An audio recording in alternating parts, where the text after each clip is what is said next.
ngayon sa putik ang isang barangay sa Borongan, Eastern Samar dahil sa bagyong Ruby. Marami pa rin nangangailangan ng tulong doon at sa iba pang lugar. Mula sa Eastern Samar, saksi si Salima Refran. Hindi naluyong mula sa dagat, kundi baha at putik mula sa bundok ang rumagasa sa barangay San Mateo sa Borongan, Eastern Samar. Mula sa San Mateo River, kita sa mga sira at nagyuko ang puno ng nyog ang epekto ng bahang dulot ng bagyong Ruby. Ito yung sentro ng dating mataong barangay ng San Mateo dito nga sa Borongan City. Ito yung kalsada nila. Sa magkabilang gilid, maraming mga bahay.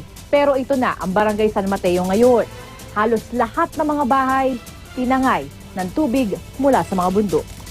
Dahil sa putik, pahirapan ng pagmamaneho, pati simpleng paglalakad. Pero di yan alintana ng 83 anyo sa si Lolo Anastasio. Nangungutang siya ng pampagawa sa nasirang bahay. 20 pesos na lang kasi ang pera niya. Marami pang residente ang nagbabakasakali sa bayan. Hindi pa nadadalhan ng pagkain doon sa kanila. Pero may na nagdala daw, dalawang bisis pa lang may nagdala ng pagkain doon. Kung di man kasi nasira ang kanilang bahay, nabaon naman ang mga ito sa makapal na putik. Putik din ang bumalot sa San Mateo Elementary School, kaya lahat ng mga gamit, libro at computer, di na mapakikinabangan. Kailangan ho namin yung tulong ninyo, kung sino yung may magandang puso para maibalik namin yung school. Lalong masaklap na mamatayan dahil sa bagyo. Dahil hindi sila agad lumikas, nalunod ang 3 anak ni Mang Julio. Sobrang pagsisisi. Kasi yung 3 kong anak naubos eh. Walang natira eh. Para ako pinagsakluban ng lupa at langit.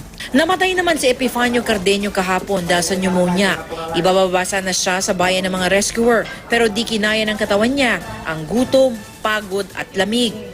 3 pang residente ang nawawala. Sa marami pang bahagi ng Eastern Samar, kalunos-unos pa rin ang tagpo.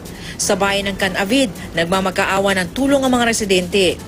Malala rin ang tagpo sa Dolores kung saan unang tumama ang bagyong Ruby.